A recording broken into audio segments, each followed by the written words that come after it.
Seguimos reflexionando sobre el libro de Josué, dando una panorámica rápida del contenido del mismo, y entramos en esa primera victoria del pueblo que se va a producir después de haber cruzado el Jordán, haberse situado en la llanura frente a Jericó, y comienza la actividad de conquista de la primera ciudad que es derrotada y tomada por el pueblo de Israel. Realmente no es tanto el pueblo de Israel el que conquista la ciudad, es Dios que se la da al pueblo de Israel. El pasaje que tenemos delante, si queréis abrir vuestra Biblia para verificar los versículos, es el capítulo 6 del libro de Josué. Iremos viendo los versículos a medida que consideramos el pasaje. Con este pasaje comienza además la segunda sección del libro, que trata de la conquista de la tierra, y comienza por la parte central, a donde habían llegado después de haber atravesado el Jordán. Era, desde el punto de vista humano, el lugar menos apropiado para iniciar la conquista al estar rodeados de enemigos. Hubiera sido, siempre desde el punto de vista del hombre, mucho más lógico que se hubiera iniciado desde Cades Barnea por el sur, pero que aquellos de Israel rechazaron porque dudaron del poder de Dios. Ahora, las nuevas generaciones, Dios les va a mostrar la grandeza de su poder y la fidelidad en el cumplimiento de sus promesas, llevándolos de triunfo en triunfo. Previamente a ello, hubo una preparación espiritual que hemos considerado, y ahora Dios conduce al pueblo al lugar de conquista como Él le había prometido. La primera cosa que vamos a observar es la conquista de la tierra de Canaán, que se abre en este capítulo y que termina en el capítulo 12 y versículo 24. Claro está, no vamos a ver estos capítulos ahora, los iremos viendo poco a poco. Comienza con la conquista de la parte central, como dije en la introducción, y concretamente con la victoria en Jericó, que está aquí en este capítulo 6. La situación de Jericó está claramente expresada en el pasaje. Versículo 1. Ahora Jericó estaba cerrada, bien cerrada, a causa de los hijos de Israel. Nadie entraba ni salía. El temor de Dios había caído sobre los enemigos de Dios. Dios había manifestado poder y obras a lo largo de los 40 años del desierto, y ahora Dios empieza la conquista por sí mismo, aparte del pueblo, para que toda la gloria sea suya, generando temor en los habitantes de Jericó. Versículo 9 de ese mismo capítulo. Los hombres armados iban delante de los sacerdotes y tocaban las bocinas, y la retaguardia iba tras el arca, mientras las bocinas sonaban continuamente. Versículo 11. Así que él hizo que el arca de Jehová diera una vuelta alrededor de la ciudad, y volvieron luego al campamento y pasaron allí la noche. El temor por el paso del Jordán se había generalizado. Nadie de Jericó salió a encontrarse con aquella procesión, la veremos enseguida, que daba vuelta cada día alrededor de la ciudad. Era una ciudad, como vimos en el versículo primero, cerrada, confiando en sus muros y en sus puertas y en sus cerrojos.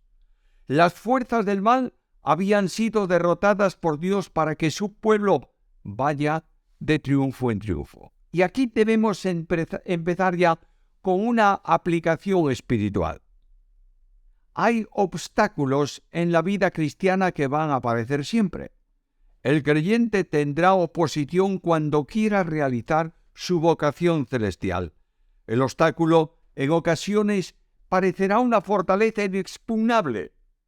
Los enemigos del creyente en la lucha cotidiana son así. Dice el apóstol Pablo en Efesios capítulo 6 y versículo 12 que no tenemos lucha contra carne y sangre, sino contra huestes de maldad en las regiones aéreas o regiones celestes. Los enemigos ya han sido derrotados por el poder de Dios en la cruz. Y en Colosenses capítulo 2 y versículo 15 están aquellas palabras que en Cristo y por la obra de Cristo Dios exhibió a pública vergüenza a las fuerzas del mal, venciendo victoriosamente sobre ellas en la cruz. Por tanto, no habrá muro que pueda detener al pueblo de Dios. No hay muro que no pueda ser derribado por el poder de Dios. Frente a Jericó, cada creyente estaba en la certeza de que Dios podía vencer. Igualmente nosotros. Voy a Filipenses capítulo 4 y versículo 13 y leo estas palabras. Todo lo puedo en Cristo que me fortalece. Pero Dios pone a prueba a su pueblo. Capítulo 6, versículos 2 al 5. Jehová dijo a Josué, mira, yo he entregado en tu mano a Jericó y a su rey, con sus varones de guerra. Rodearéis pues la ciudad, todos los hombres de guerra, yendo alrededor de la ciudad una vez, y esto haréis durante 6 días. Y 7 sacerdotes llevarán 7 bocinas de cuernos de camello delante del arca, y al 7º día daréis 7 vueltas a la ciudad, y los sacerdotes tocarán las bocinas, y cuando toquen prolongadamente el cuerno de carnero, así que oigáis el sonido de la bocina, todo el pueblo gritará dando gran voz, y el muro de la ciudad caerá. Entonces subirá el pueblo, cada uno derecho hacia adelante. ¿Creéis que esta es la lógica del hombre para conquistar una ciudad amurallada? ¿Creéis que es lógico para el pensamiento humano una demora de 7 días, aparentemente inútil, dando vueltas a la ciudad, cuando lo normal sería conquistarla inmediatamente? Pero Dios está poniendo a su pueblo a prueba en 3 aspectos. Primero, le va a probar su paciencia, 7 días. Segundo, le va a probar su fe. Vais a gritar como si cayera la ciudad. Y en tercer lugar, le va a probar en su lealtad. Dios estaba enseñando a su pueblo que los pensamientos suyos no son como los pensamientos del hombre, y que lo que para el hombre es locura, para Dios es sabiduría. No solo para Israel en la conquista, sino para ti, para mí hoy.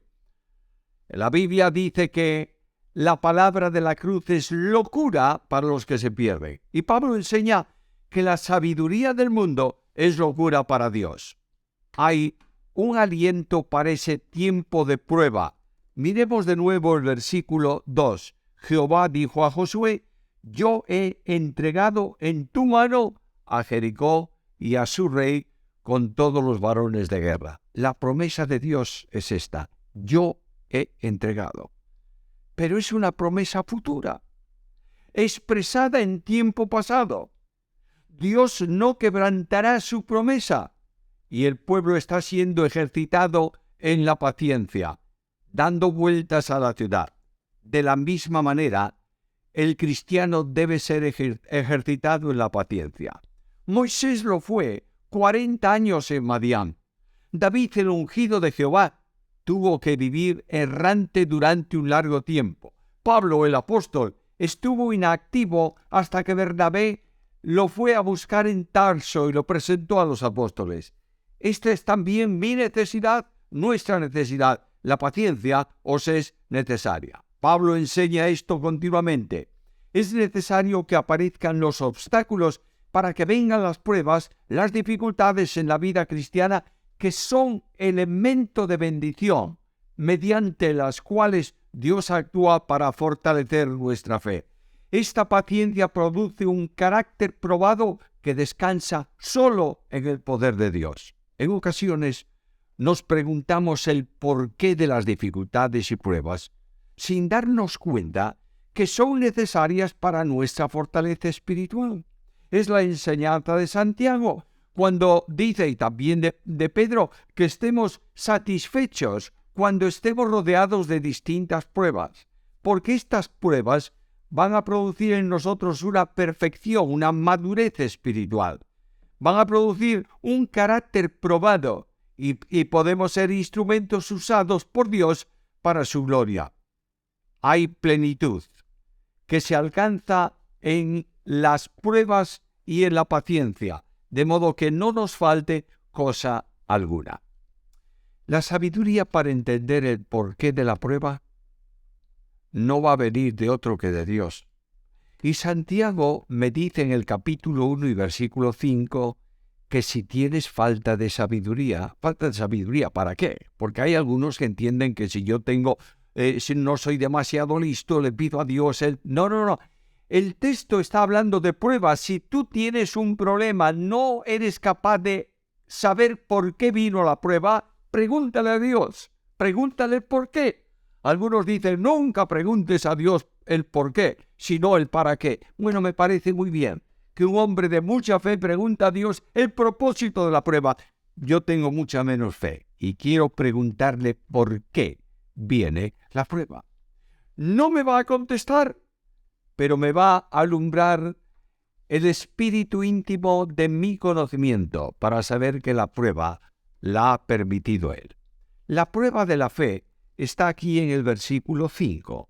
Cuando toquen prolongadamente el cuerno de carnero, así que oigáis el sonido de la bocina, todo el pueblo gritará a gran voz y el muro de la ciudad caerá. ¿Qué fe? No le dice Dios, acercaros a las puertas, derribar las puertas, entrad por las puertas, le dice, gritad. Primero dad vueltas a la ciudad y después gritad. No se les habla de luchar ellos, se les llama a confiar en el poder de Dios. Es la misma demanda para nosotros hoy. Para una vida victoriosa, Cristo dijo, Marcos 11:22, tened fe en Dios. La vida de fe es la única vida que agrada a Dios. Por eso el escritor de la carta a los Hebreos dice que sin fe es imposible agradar a Dios. El creyente vive en victoria por medio de la fe. Juan dice, la victoria que vence al mundo es vuestra fe. La victoria de la fe solo es posible por una rendición incondicional a la voluntad de Dios y una renuncia al poder humano. La duda ocasiona fracaso porque deja de ver al Señor para ver la magnitud del problema. Enfrente de la fuerte ciudad de Jericó que cierra hoy el camino triunfante de la vida cristiana en la situación de crisis espiritual, Dios nos pide confiar en Él. La fe cree y actúa de inmediato. Se levanta de mañana en una obediencia absoluta. No espera a Josué salir a media mañana o cuando el sol alumbra bien. Se levanta muy temprano para movilizar a todo el pueblo, al ejército con el arca delante para rodear la ciudad. La fe viva actúa siempre conforme a la voluntad de Dios y lo hace de manera inmediata. El hombre de fe no pregunta la razón para esperar o para actuar, simplemente acepta y cree lo que Dios ha determinado. La fe que Dios demanda acepta como cumplido el hecho antes de producirse. Nota que el pueblo va a gritar jubiloso antes de que los muros se derriben. La victoria de la fe da por realizado lo que aún no tuvo lugar porque confía plenamente en Dios. Ahí tienes el ejemplo de Jesús. Ante la tumba de Lázaro, ora a su padre y dice, Padre, te doy gracias porque sé que siempre me oyes. La causa por la que los muros se hunden fue la fe, no la fuerza. Dios pone a prueba la fe del creyente para su bendición. También pone al pueblo en la prueba de la lealtad. Versículos 17 al 19. Y será la ciudad anatema a Jehová con todas las cosas que están en ella. Solamente Rahab la ramera vivirá con todos los que estén en casa con ella, por cuanto escondió a los mensajeros que enviamos. Pero vosotros, guardaos del anatema, ni toquéis, ni toméis ninguna cosa del anatema, no sea que hagáis anatema el campamento de Israel y lo turbéis.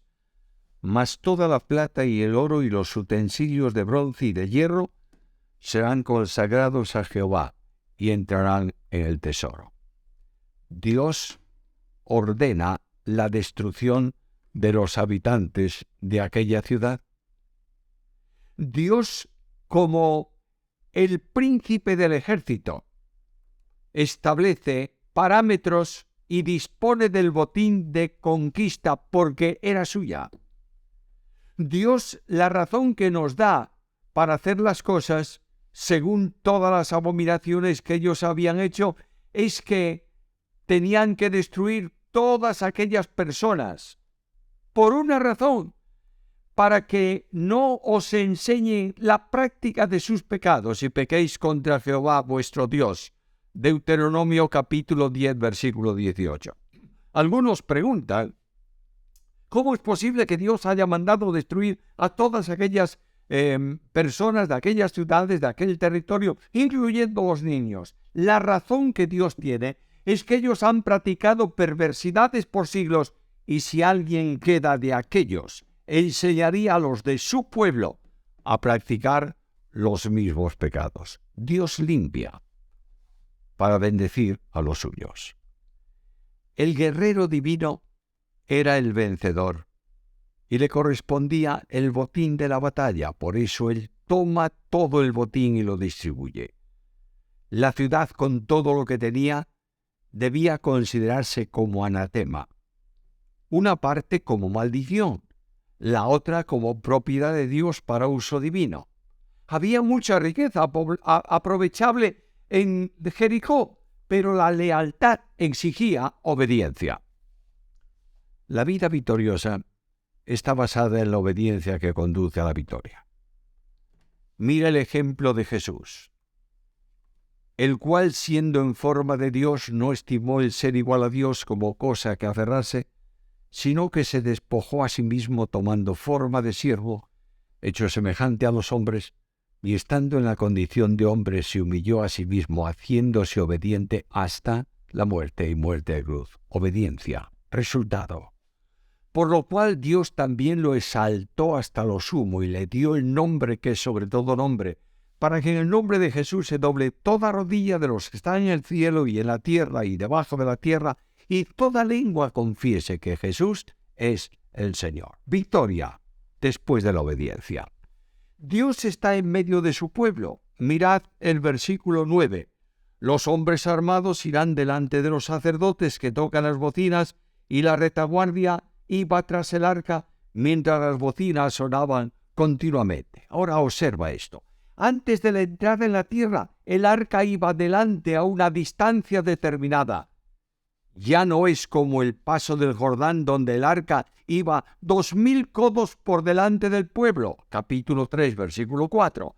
Tampoco es como el desierto, donde el arca fue a una distancia de 3 días de camino delante del pueblo, Números 10:33. Ahora, rodeada del pueblo, en medio del pueblo va el arca.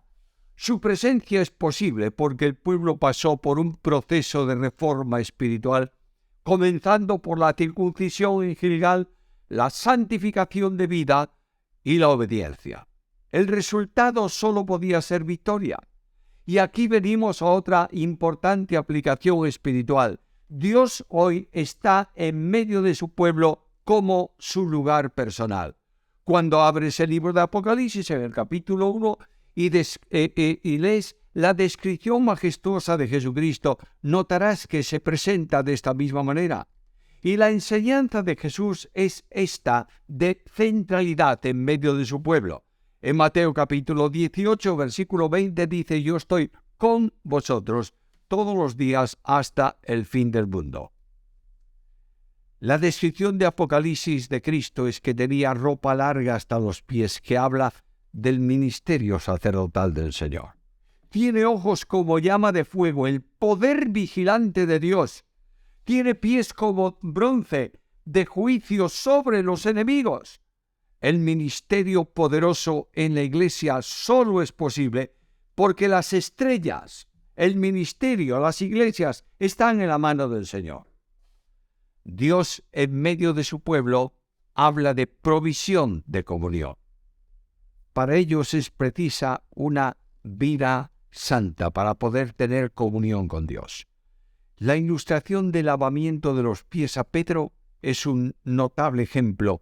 Si no te lavo los pies, si no estás limpio completamente, no tienes parte conmigo. Ahora, Dios está en medio de su pueblo para poder. Si quieres leer Sofonías 3:17, notarás que dice ahí el profeta: Jehová en medio de ti, poderoso, Él salvará. El contraste con la iglesia que no tiene al Señor en su medio es evidente. Lee Apocalipsis 3:14-19, donde la iglesia se cree grande y el Señor está fuera. Y es precisamente aquí en donde se va a hablar de los preparativos y de la acción para alcanzar la victoria, que veremos Dios mediante en la siguiente reflexión sobre Josué. Exige responder a una pregunta que el Señor mismo formula, o a una expresión, tal vez mejor que una pregunta, que el Señor formula y nos dice a ti y a mí: he aquí, estoy a la puerta y llamo. Y a este llamado de Cristo tenemos que responder. Nos llama a una vida de fe, a una vida de santidad, a una vida de dependencia. Solo así podremos sentir su presencia y experimentar su poder.